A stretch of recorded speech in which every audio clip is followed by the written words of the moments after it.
ভাই, আপনার এই রেস্টুরেন্টে গরম কি আছে? এই তো গরম গরম পোলাও, বিরিয়ানি এবং খিচুড়ি আছে। আরো গরম কি আছে? ও, আপনি আরো গরম চাচ্ছেন? তাহলে নান, রুটি, মুগলাই, পরোটা এসব আছে। তার চাইতে গরম কিছু নাই? তার চেয়ে গরম দুধ, চা, কফি এসব আছে। আরে ভাই, আমার এর চাইতেও গরম লাগবো। হারামজাদা, আমার সাথে মজা করতে আসছিস? এর চেয়েও গরম চুলার মধ্যে জ্বলন্ত কয়লা আছে, দেবো? হ্যাঁ, তাই দেন। আসলে একটা বিড়ি ধরাই মতো। দোস্ত, জানিস আসলে ছেলেদের 20 থেকে 25 বছর পর্যন্ত এই বয়সটা খুবই ঝুঁকিপূর্ণ। আরে তাই নাকি? কিন্তু কেন? কারণ এই বয়সে বিয়ে করতে গেলে মেয়েকেও পছন্দ হয়, আবার মেয়ের মাকেও পছন্দ হয়।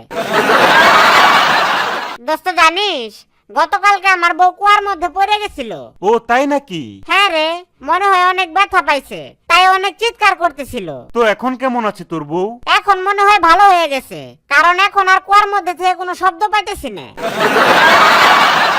দেখো বল্টু, আমাদের 10টা বাচ্চা থাকার পরেও আজকে আমি আবারও প্রেগনেন্ট হয়েছি। তুমি কি আমাকে মেরে ফেলার প্ল্যান করেছো?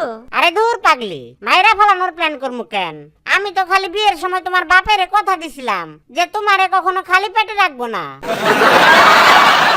আচ্ছা বল্টু, বলতো অর্থনীতি কাকে বলে? এই তো স্যার, যেই পদ্ধতিতে টাকা পয়সা অন্যের পকেট থেকে নিজের পকেটে আনা হয় তাকেই অর্থনীতি বলে।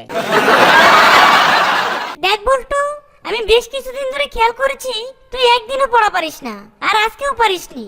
তাই আজকে তোকে বেতের বাড়ি খেতেই হবে। ম্যাডাম, তাইলে আমি একটু ওয়াশরুম থেকে ঘুরে আসি। কেন? ওয়াশরুমে কেন যাবি? না মানে মা বলছিল যে কোনো কিছু খাওয়ার আগে হাত ধুয়ে খাইতে হয়। আচ্ছা জান, আজকে আমাকে শপিং করতে নিয়ে যেতে পারবে? না, পারবো না।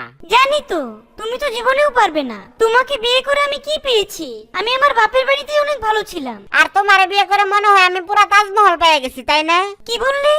আজ থেকে তুমি আমার সাথে রাতে থাকতে পারবে না। কেন? তোমার সাথে থাকতে পারুম না কেন? কারণ আমার একটা প্রবলেম হয়েছে। তো এমন কি প্রবলেম হয়েছে যে আমি তোমার সাথে থাকতে পারবো না? এই তো, ঘুমানোর সময় আমার পাশে কেউ থাকলে তাকে আমি ইদানিং ঘুমের মাঝে থাপ্পড় মারছি। ও তাই নাকি? কিন্তু এটা কোনো সমস্যাই না। ইদানিং আমার একটা এরকম প্রবলেম হইতেছে। আজব তো, তোমার আবার কিসের প্রবলেম? এই তো, রাতের বেলা ঘুমানোর সময় যদি কেউ আমার গায়ে হাত দেয়, তার আমি খাট থেকে লাথি মেরে ফেলাই দিই।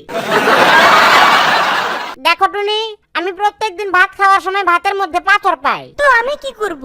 আমি কি করব মানে? আল্লাহ তোমারে বড় বড় দুইটা হাত কি জন্য দিছে? চাইলের মধ্যে থেকে পাথর বাইছে তারপরে রান্না করতে পারো না? ও তাই বুঝি? তো আল্লাহ তোমাকে 32টা দাঁত কেন দিয়েছেন? 2-4টা পাথর চিবিয়ে খেতে পারো না?